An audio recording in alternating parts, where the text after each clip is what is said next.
Olá, meu irmão e minha irmã, tudo bem? Seja bem-vindo ao canal Fé, Esperança e Amor.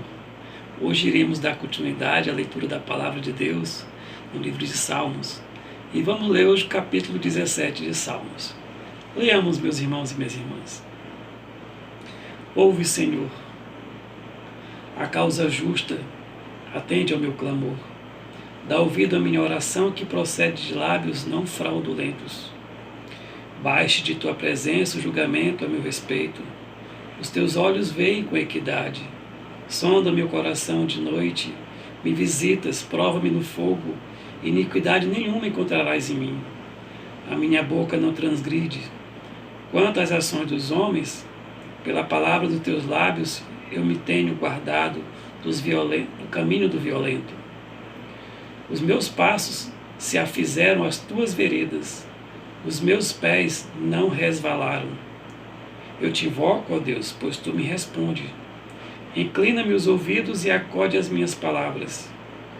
Mostra as maravilhas da tua bondade, ó Salvador, dos que a tua destra buscam refúgio, dos que se levantam contra eles. Guarda-me como a menina dos olhos. Esconde-me à sombra das tuas asas. Dos perversos que me oprimem, inimigos que me assediam de morte. Insensíveis cerram o coração, falam com lábios insolentes. Andam agora cercando nossos passos e fixam em nós os olhos para nos deitar por terra. Parece-se com leões ávidos por presa, ou o leãozinho que espreita de emboscada. Levanta-te, Senhor, defronta-os, arrasa-o. Livra do ímpio a minha alma com a tua espada. Com a tua mão, Senhor, dos homens mundanos, cujo quinhão é desta vida, e cujo ventre tu enches dos teus tesouros, os quais se fartam de filhos, e que lhes sobras deixa aos seus pequeninos. Eu, porém, na justiça contemplarei a tua face. Quando acordar, eu me satisfarei com a tua semelhança. Meu irmão e minha irmã, João Calvino vai nos dizer que os salmos que foi tecido por Davi, aqui esse texto, essa oração, foi no período pela qual ele passava por uma privação muito grande, uma aflição tremenda, uma aflição porque ele estava sendo perseguido por Saul e os homens de Jerusalém que acompanhavam Saul. O Salmo 17 vai ter por título Súplica pela proteção divina. Então leiamos e entendamos que essa súplica pela proteção divina, ela vai ser uma oração de Davi. O que Davi quer que eu e você aprendamos, o que Davi quer que eu e você saibamos, o que ele aprendeu com Deus nesse momento. Leiamos. Ele disse: ouve, Senhor, a causa justa, atende ao meu clamor. Dá ouvidos à minha oração que procede de lábios não fraudulentos. Ouve, Senhor, a causa justa. Davi está dizendo nesse momento, para mim e para você, que ele considera a causa dele justa, porque quando ele estava em Jerusalém, junto com Saul, junto com os demais conselheiros de Saul, ele procurava de toda forma prosperar o reino. Ele procurava fazer bem, falar o bem. Ele procurava unir as pessoas. Então Davi não procurava de forma nenhuma menosprezar Saul ou querer colocar intriga entre Saul e os seus conselheiros. Que embora Davi tinha sido ungido para um dia ser rei, mas que ele iria aguardar no momento em que Deus tinha preparado para ele ser rei. E ele sabia disso. Por isso que ele vai dizer assim: ouve, Senhor, a causa justa. Senhor, que lá, quando eu estava com eles, eu não os defraudava. Ele vai dizer: atende ao clamor. Nesse momento, Davi diz que ele está tão preocupado e tão assim temeroso que ele está clamando, pedindo socorro. Atende o meu clamor, Senhor. Que procede de lábios não fraudulentos. que procede de lábios, Senhor Deus, que falam a verdade, de lábios que procede do meu coração, onde o coração, onde as palavras, elas são únicas, Senhor. Aqui, Senhor Deus, eu falo com integridade. E Davi se coloca diante de Deus, dizendo que eu e você, meu irmão e minha irmã, temos que aprender a se colocar sempre diante de Deus. E ele fala com tanta certeza que ele vai dizer assim no versículo 2: baixe de tua presença o julgamento ao meu respeito. Julga-me, Senhor. Os homens, eles julgam com uma certa imparcialidade. Mas como os homens, eles têm suas fraquezas, geralmente eles vão pender para um lado ou para o outro. Mas o Senhor não. O Senhor é imparcial. O Senhor é o Deus eterno. Então, eu confio, Senhor, no teu julgamento. Baixe de tua presença o julgamento ao meu respeito. Olha, Senhor, para mim. Julga-me, Senhor. Observa, Senhor Deus, que eu, na verdade, nunca falei nada contra aqueles homens. Me preocupa, Deus amado, porque esses homens, eles que estão do lado de Saul, os que o aconselham, e os seus guerreiros, eles querem vir atrás de mim, mas não é só para me prender. Eles querem me matar e me destroçar e acabar com a minha vida. Como se algum mal eu tivesse feito a eles. Como se alguma palavra diferente ou palavras torpes eu tivesse falado a eles, ou colocado um contra o outro. Por isso, Senhor, baixe de tua presença o julgamento ao meu respeito. Os teus olhos veem com equidade. Os teus olhos são como tocha de fogo, Senhor. Os teus olhos purificam. Os teus olhos sondam. Retiram todas as maldades. Por isso, julga-me, Senhor. Sonda-me o coração. Sonda-me, Deus. E ele fala no versículo 3: de noite me visitas, prova-me no fogo, e iniquidade nenhuma se encontra em mim. De noite o Senhor visita, Senhor, porque naquele momento, quando eu e você estamos de noite na presença de Deus, quando nenhuma pessoa está presente, só estamos eu e você com Deus, nós começamos a olhar para nossa mente e começamos a pensar o que nós falhamos. E Davi está dizendo que quando ele estava só, ele e Deus, sem estar na presença dos homens, ainda assim ele se via como inocente. Porque nós sabemos, eu e você, que nós podemos enganar os homens e enganar às vezes a nós mesmos, mas a Deus nós não enganamos. E ele está dizendo que quando ele estava na presença de Deus de noite, só ele e Deus, ainda assim ele dizia: me julga, Senhor. Põe em prova meu coração. E ele diz no versículo 3: prova-me no fogo do teu espírito, e iniquidade nenhuma encontrará em mim. A minha boca não transgride, Senhor. A minha boca é reta. Eu estou falando com o Senhor o que realmente aconteceu, e o Senhor sabe, e o Senhor estava lá. O Senhor, nesse momento, não é só meu juiz, mas como também é minha testemunha. Davi tinha muita certeza de falar uma coisa como essa, meu irmão. Ele vai dizer no versículo 4: quanto às ações dos homens pela palavra dos teus lábios, eu me tenho guardado dos caminhos do violento. Quando eu leio a tua palavra, Senhor, eu observo que eu tenho que amar o Senhor de todo o coração, de toda a alma, de todo o meu pensamento, de toda a minha força, mas tenho que amar também o próximo como a mim mesmo. Que eu não posso, Senhor Deus, me assemelhar ao homem violento. Que eu não posso me vingar, Senhor. Que eu posso me irar, mas não posso me vingar, porque a vingança pertence ao Senhor. Portanto, eu entrego essa causa ao Senhor. Da mesma forma como o profeta está nos ensinando, nós vamos agora para o livro de Romanos e ver o que o apóstolo Paulo nos diz a respeito dessas palavras. Ele vai dizer no capítulo 12, versículo 17: não torneis a ninguém mal por mal, esforçai-vos por fazer o bem perante todos os homens. Se possível, quando depender de vós, tende paz com todos os homens. Não vos vingueis a vós mesmos, amado, mas dai lugar à ira, porque está escrito: a mim me pertence a vingança, eu é que retribuirei, diz o Senhor. Pelo contrário, Se teu inimigo tiver fome, dá-lhe de comer. Se tiver sede, dá-lhe de beber. Porque fazendo isto, amontoarás brasa viva sobre a sua cabeça. Não te deixes vencer do mal, mas vence o mal com o bem.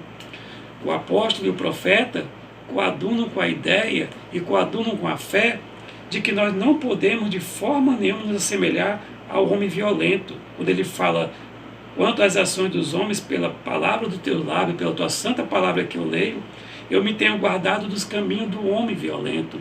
Eu tenho me diferenciado, Senhor. E ele vai continuar dizendo, meus irmãos, no versículo 5, os meus passos se afizeram as tuas veredas e meus pés não se resvalaram.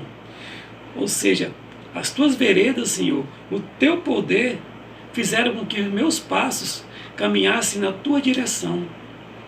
Porque se nós começarmos pelas tuas veredas, nós vamos dizer, as tuas veredas se afizeram os meus passos e as tuas veredas fizeram com que meus pés não revalassem, do que eu não caísse. Então, os nossos caminhos, ele está dizendo, meu Senhor, são traçados pelo Senhor e são conduzidos pelo Senhor. E quando o Senhor nos conduz, não permite que nós caiamos em tentação. Isso quando estamos lendo a tua santa palavra e procurando vê-la de dia e de noite, assim o Senhor tem nos protegido e nos guardado. Como disse o Senhor Jesus Cristo na sua oração, e não nos deixeis cair em tentação, mas livrai do mal, porque teu é o reino, o poder e a glória. A mesma coisa o salmista está falando para nós, para mim e para você, quando ele fala, os meus passos se afizeram às tuas veredas, meus pés não resvalaram. E ele continua dizendo no versículo 6, eu te invoco, ó Deus, pois tu me respondes, inclina-me os ouvidos e acorde as minhas palavras. E Davi fala, quando eu e você estivermos com aflição, meu irmão e minha irmã, temos que invocar ao Senhor. Temos que buscar ao Senhor, nós que servimos, que honramos a esse Deus, porque ele vai dizer, se nós assim fizermos, ele vai dizer, pois eu te invoco, ó Deus, pois tu me responde, inclina o ouvido e acorde as minhas palavras. No versículo 7, ele vai dizer, se nós invocarmos o Senhor, ele vai dizer, mostra as maravilhas da tua bondade, ó Salvador, dos que a tua destra buscam refúgio, dos que se levantam contra ele. Ele vai dizer que de forma milagrosa, eu e você vamos ser libertos, porque Davi está dizendo que quando os inimigos queriam pegá-lo, quando ele não tinha mais saída, quando ele estava cercado por todos os lados, o Senhor milagrosamente o salvava. O Senhor milagrosamente tirava Davi daquela situação. Como era bom saber que esse santo servo de Deus sempre era protegido pelo nosso Deus. Nós também, irmãos, quantos milagres Deus já nos tirou de situação que nós não estamos lembrando agora, mas começarmos a orar, a buscar a Deus, Ele vai fazer de nós lembrarmos. Por isso que é bom nós lermos a palavra de Deus e orarmos, para sempre fazer como o servo Davi, lembrar dos momentos que Deus o livrou. E ele vai continuar dizendo, no versículo 8, guarda-me, guarda-me, como a menina dos olhos, e esconde-me às sombras das tuas asas. Guarda-me como a pupila dos olhos, quando vai cair um cisco, os olhos fecham, para que não seja ferido. Guarda-me. E esconde-me à sombra das tuas asas. Guarda-me, Senhor, e não deixe que os homens me vejam. Não deixe que o perverso veja, saiba onde eu estou. E ele vai continuar dizendo no versículo 10. Insensíveis cerra o coração. Aliás, no versículo 9, ele vai dizer, dos perversos que me oprimem, inimigos que me assediam de morte. Porque ele vai dizer, guarda-me, esconde-me dos perversos que me oprimem e os inimigos que me assediam de morte. Onde eles ficam, Senhor Deus, tentando me imprensar e me deixar numa situação onde não tem saída. Inimigos que me assediam de morte, onde querem tirar a minha vida, Deus. E ele fala, insensíveis, cerram o coração. Calvino vai dizer que aqui não seriam insensíveis, vai dizer que seriam orgulhosos, né? Homens orgulhosos que, porque eles são perversos, oprimem e assediam por causa do orgulho que está no coração deles. E cerram o coração, ele vai dizer que eles fecham o coração. cerram o coração, falam com lábios insolentes. Então eles são insensíveis, fecham o coração e ainda ficam falando com lábios insolentes. Ou seja, vamos pegar Davi, agora ele não escapa. Davi não tem como fugir mais. E Davi não está com Deus, porque Deus está com o nosso rei Saul. Davi, na verdade, ele é um impostor querendo ser rei. Então, com lábios fraudulentos, tentando tirar a bênção que Deus tinha dado através de Samuel para Davi.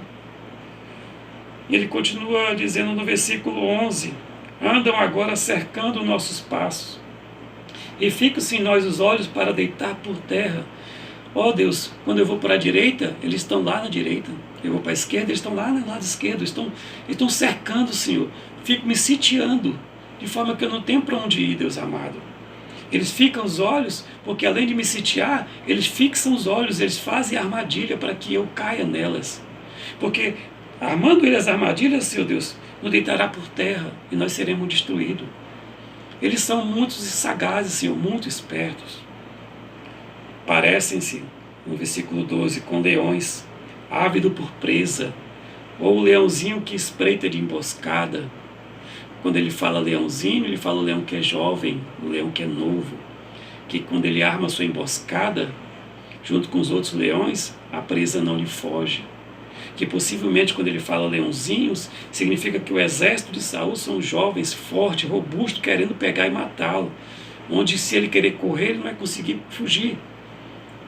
Continuando, ele diz: levanta-te, Senhor, no versículo 13. Defronta-os e arrasa, o livro do ímpio a minha alma com a tua espada, Senhor Deus. Ó Deus amado, levanta-te, Senhor. Levanta o teu trono, Senhor Deus. Defronta-os e o arrasa.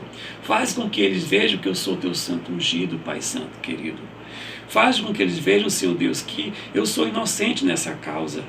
E assim, quando o Senhor me defender, eles dirão: o Senhor o protegeu. Então vamos embora, porque não temos como tocar no Davi, porque Davi é ungido de Deus. Que isso faça com que ele se envergonhe e nunca mais venha me procurar, Deus Santo e amado. Ele também vai dizer: com a tua mão, Senhor, dos homens mundanos. Então, com a espada, com a tua mão, Senhor, desses homens que são mundanos, que são desse mundo, que só pensam nesse quinhão, cujo quinhão é desta vida, cujo para eles, Deus, o poder, a glória, a honra, tudo é nesse mundo. Tudo começou nesse mundo e termina nesse mundo. Esses homens, Deus, que têm o poder e a glória deste mundo. Este homem que se dão bem nesse mundo, Senhor Deus. Cujo quinhão, a sua vida, a sua riqueza é desta vida, Senhor. Cujo ventre tu enches dos teus tesouros. Cujo o Senhor permite que ele tenha os bens deles. Cujo o Senhor não interessa ao Senhor prová-los, não, porque eles não pertencem ao Senhor, mas interessa para o Senhor provar a mim, Senhor, teu servo ungido Davi, e a todos os teus santos. Eles não passam pela dificuldade pela qual nós passamos, porque não interessa para o Senhor a vida deles. O Senhor deixa com que eles tenham esse bem, embora eles não reconheçam, Senhor, cujo ventre tu enche de teus tesouros, os quais se fartam de filhos, e o que lhes sobra deixa os seus pequeninos, onde eles se enchem tanto de tesouros, Senhor Deus, que eles vão deixando para os seus filhos, e os seus filhos deixam para os seus netos, onde vai criando aquela geração de ímpios, Senhor Deus, onde muitos deles, por se achar que estão na riqueza que estão, alguns santos podem até achar, Senhor Deus, que eles são abençoados por Senhor, por isso que eles têm aqueles bens. E quando nós vemos, Senhor, o nosso maior bem, nosso maior tesouro é o Senhor, meu Deus. E ele vai terminar, meus irmãos e minhas irmãs, dizendo: eu, porém, na justiça contemplarei a tua face. Eu, porém, me apego ao Senhor, porque o Senhor é a minha justiça. O Senhor é o meu Deus. O Senhor é em quem eu colocarei a minha segurança, porque eu, porém, na tua justiça contemplarei a tua face. Eu, na justiça, verei o Senhor. Eu, na tua lei, eu, na tua bondade, eu, na tua misericórdia. Porque todos os teus atributos, Senhor Deus, de bondade, misericórdia, amor, mansidão, eu verei e contemplarei a tua face, Senhor. Quando acordar, eu me satisfarei com a tua semelhança, que é para finalizar. E quando acordar, quando tudo isso passar, Senhor Deus, esse mundo passar, eu passar dos afazeres que eu tive nesse mundo, quando eu sair desse mundo, sair desse corpo, quando acordar, eu me satisfarei com a tua semelhança. Que Deus nos proteja, irmãos e irmãs, e lembremos sempre, quando sairmos desse corpo, quando nós formos morar com Deus, nós veremos a face de Deus, porque assim que o salmista se sentiu, sabendo que por mais que fosse acossado pelos ímpios, em Deus ele aguardava a sua segurança e o seu prazer eterno. Que Deus nos abençoe e nos guarde, em nome do Senhor Jesus Cristo. Amém.